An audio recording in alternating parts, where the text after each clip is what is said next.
مجلس میں ہنگامہ سا بپا تھا۔ ہر کوئی کچھ نہ کچھ کہہ رہا تھا۔ اگر کوئی خاموش تھا تو وہ صلاح الدین ایوبی تھا۔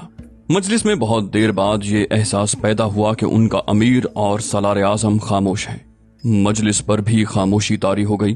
سلطان ایوبی نے سب پر نگاہ ڈالی اور کہا، میں اس مہم کی اجازت نہیں دے سکتا جس کی تجویز غیاث بلبیس نے پیش کی ہے۔ مجلس پر سناٹا طاری ہو گیا۔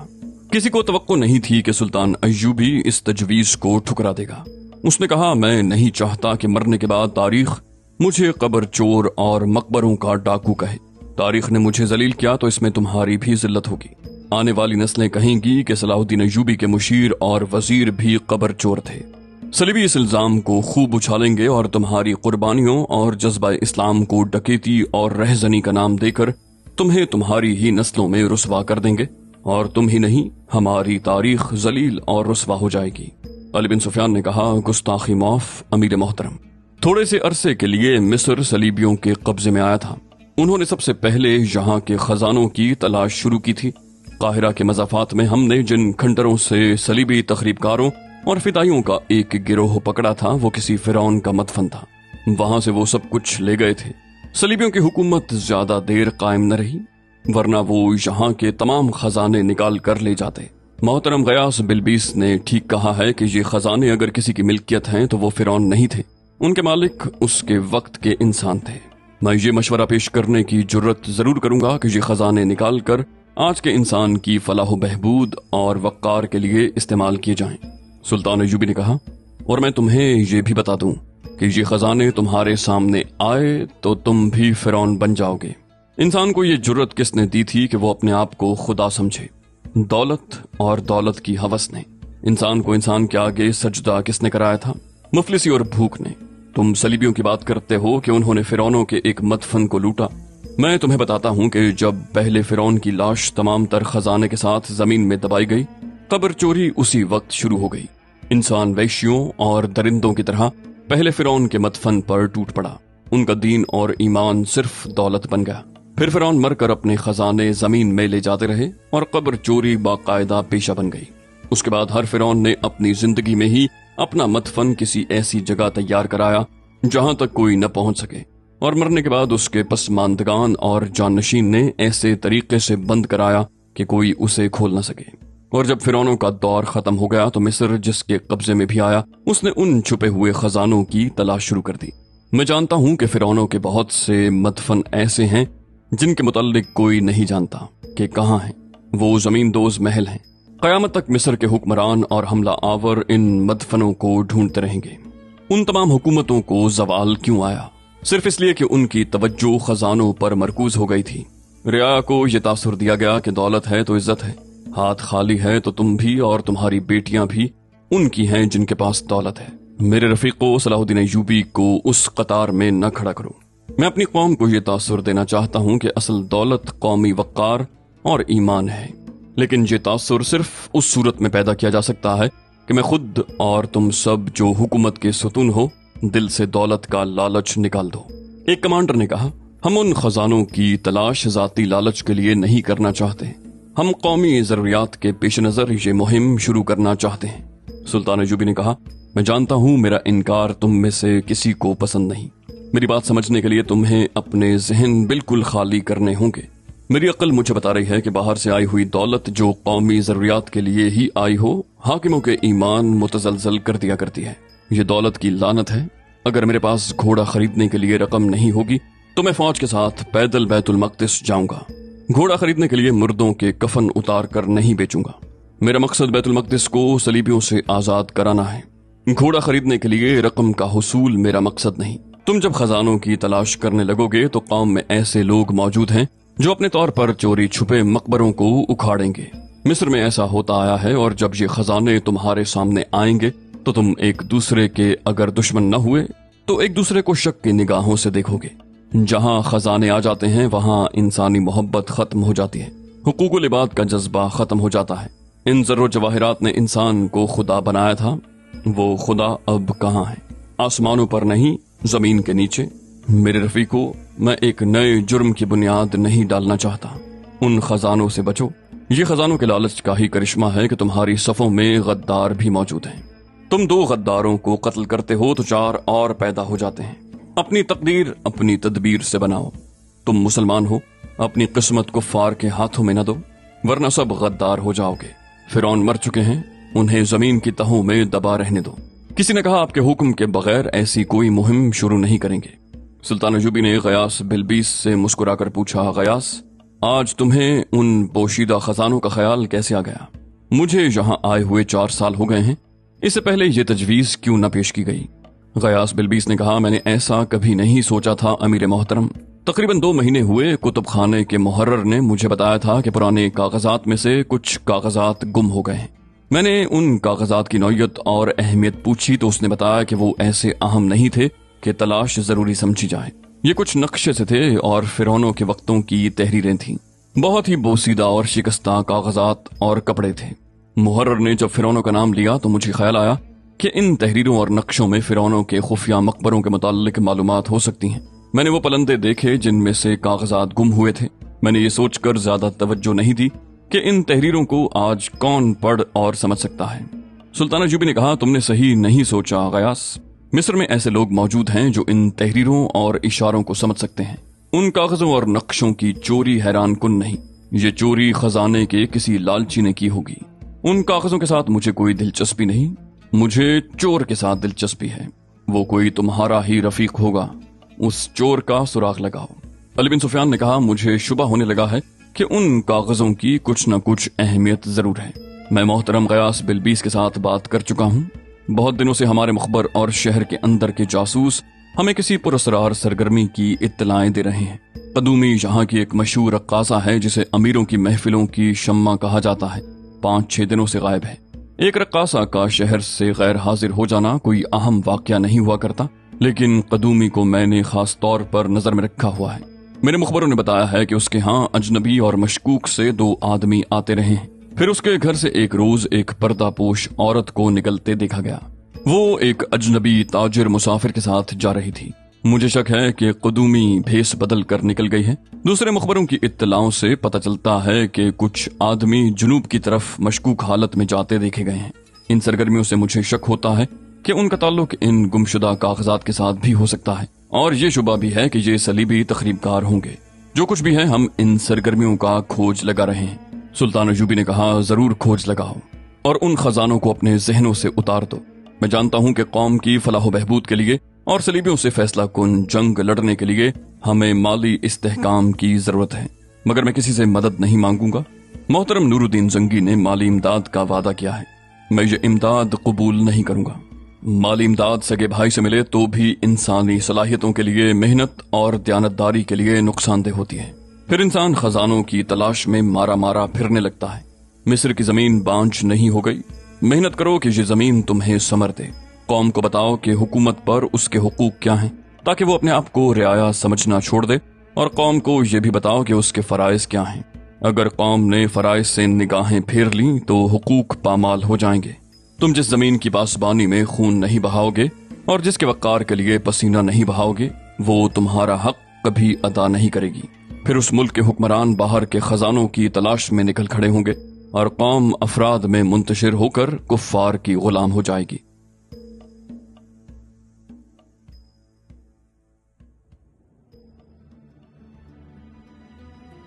جن خزانوں کو سلطان صلاح الدین ایوبی ہاتھ لگانے سے بھی گریز کرتا تھا، ان تک اس کے اپنے ہی ایک جرنیل کے بھیجے ہوئے 50 آدمی پہنچ گئے۔ مارکونی، اسماعیل، قدومی اور ایک اور صلیبی شام کو پہنچے۔ ان کے باقی ساتھی جو الگ الگ ٹولیوں میں روانہ ہوئے تھے اسی رات پہنچنا شروع ہو گئے، اور آدھی رات کے بعد پورے 50 آدمی پہنچ گئے۔ جیسا کہ بیان کیا جا چکا ہے، یہ جگہ ایسی تھی کہ جس کے قریب سے کوئی بھی مسافر نہیں گزرا تھا۔ جگہ ڈراؤنی ہونے کے علاوہ کسی راستے پر پڑتی ہی نہیں تھی۔ یہ چونکہ سرحد سے دور تھی، اس لیے سرحدی دستوں کی نظر میں بھی نہیں تھی۔ مارکونی نے رات کو ہی سب کو اس خطے کے اندر پہنچا دیا تاکہ باہر سے کوئی دیکھ ہی نہ سکے، اور انہیں مکمل آرام دینے کے لیے کہا کہ وہ جتنی دیر سو سکتے ہیں سو جائیں۔ یہاں سے آگے پیدل جانا ہوگا اور یہ سفر جسم کی بجائے اعصاب کو زیادہ تھکائے گا۔ مارکونی خود قدومی کے ساتھ اپنے خیمے میں چلا گیا۔ وہ سب اس وقت جاگے جب سورج ان ٹیلوں کے اوپر آ گیا جس کے دامن میں سب سوئے ہوئے تھے۔ مارکونی نے انہیں بتایا کہ وہ کون کون سا سامان، اوزار اور ہتھیار وغیرہ اپنے ساتھ لیں۔ ان میں مضبوط رسے، کدالیں اور موٹی موٹی سلاخیں تھیں، اور ہتھیاروں میں تیر کمان اور تلواریں۔ راستے کی مشکلات کے متعلق بھی اس نے سب کو بتا دیا۔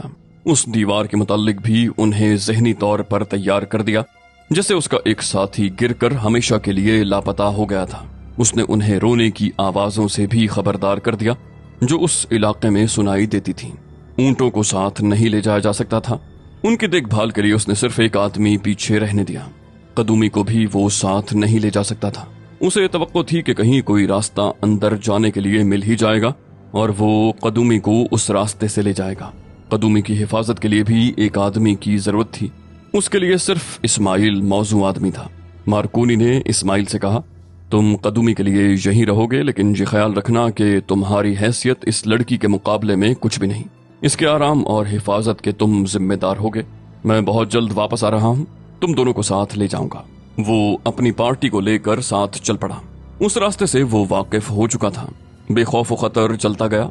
جوں یہ آدمی آگے بڑھتے جا رہے تھے، ان پر خوف مسلط ہوتا جا رہا تھا۔ وہ صحراؤں سے پوری طرح واقف تھے، مگر ایسا خطہ اور اس قسم کے پہاڑ انہوں نے کبھی نہیں دیکھے تھے۔ اور وہ جب اس جگہ پہنچے جہاں رونے کی آوازیں آتی تھیں تو سب بدک کر خلاؤں میں دیکھنے لگے۔ بلا شک و شبہ عورتیں رو رہی تھیں۔ ان آدمیوں میں 2-3 ایسے بھی تھے جنہوں نے اس علاقے کے متعلق وہ تمام ڈراؤنی کہانیاں سن رکھی تھیں جو بہت مدت سے مشہور تھیں۔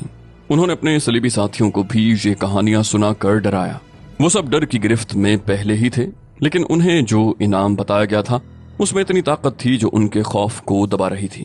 اس کے علاوہ وہ صلیب کے تنخواہ دار ملازم بھی تھے اور مارکونی ان کا افسر تھا۔ وہ انعام اور حکم کی پابندی کے تحت چلے جا رہے تھے۔ رونے کی آوازوں پر وہ بدکے تو مارکونی نے انہیں بتایا کہ یہ عورتیں یا عورتوں کی بدروہیں نہیں، یہ ہوا کی آوازیں ہیں، مگر وہ ڈرتے رہے اور ایک دوسرے کو دیکھ دیکھ کر آگے ہی آگے بڑھتے گئے۔ اس وقت سورج غروب ہو رہا تھا جب وہ اس وسیع اور بے انتہا گہرے نشیب تک پہنچے جو انہیں قدرتی دیوار پر چل کر پار کرنا تھی۔ مارکونی کو وہاں کچھ مشکل پیش آئی۔ دیوار پر پاؤں رکھنے سے سب گھبراتے تھے۔ مارکونی آگے آگے چلا۔ وہ ایک بار اس خطرے سے گزر چکا تھا۔ اس کے پیچھے دوسرے آدمی نے دیوار پر قدم رکھا اور پھر باقی بھی چل پڑے۔ سورج اس جہنم میں ہی روپوش ہو گیا تھا۔ اس سے یہ فائدہ ہوا کہ کھائی کی گہرائی نظر نہیں آتی تھی۔ مارکونی دیوار عبور کر گیا۔ اسے ایسی چیخ سنائی دی جو تہ کی طرف جا رہی تھی۔ ذرا دیر کے بعد ایک اور ہیبت ناک چیخ سنائی تھی۔ یہ بھی دور نیچے جا کر ایک دھیمی سی دھمک میں خاموش ہو گئی۔ ایسی 5 چیخیں سنائی تھیں۔ یہ گروہ جب دیوار سے گزر کر کچھ آگے جا جمع ہوا تو اس میں 5 آدمی نہیں تھے۔ مارکونی نے انہیں بتایا کہ اس سے آگے کوئی ایسا خطرہ نہیں ہے اور وہ منزل کے قریب آ گئے ہیں۔ اس نے اس امید کا اظہار بھی کیا کہ ان کی واپسی اس راستے سے نہیں ہوگی بلکہ سیدھا اور آسان راستہ مل جائے گا۔ رات بہت گہری ہو چکی تھی جب وہ اس جگہ پہنچے جس کے نیچے وسیع سرسبز خطہ تھا۔ مارکونی نے تمام آدمیوں کو وہاں سے تھوڑی دور چھپا دیا۔ 2 آدمی اپنے ساتھ لیے اور باقی سب سے کہا کہ ان کے پاس جو کچھ ہے وہ کھا کر سو جائیں، انہیں ضرورت کے وقت جگایا جائے گا۔ مارکونی 2 آدمیوں کو ساتھ لے کر اس جگہ کی دیکھ بھال کے لیے چلا گیا۔ نیچے موت کا سکوت تھا، کہیں ہلکی سی روشنی بھی نظر نہیں آتی تھی۔ وہ اور زیادہ قریب جانے سے ڈرتا تھا۔ اس نے حملہ صبح کے لیے ملتوی کر دیا اور اپنے آدمیوں کے پاس واپس آ گیا۔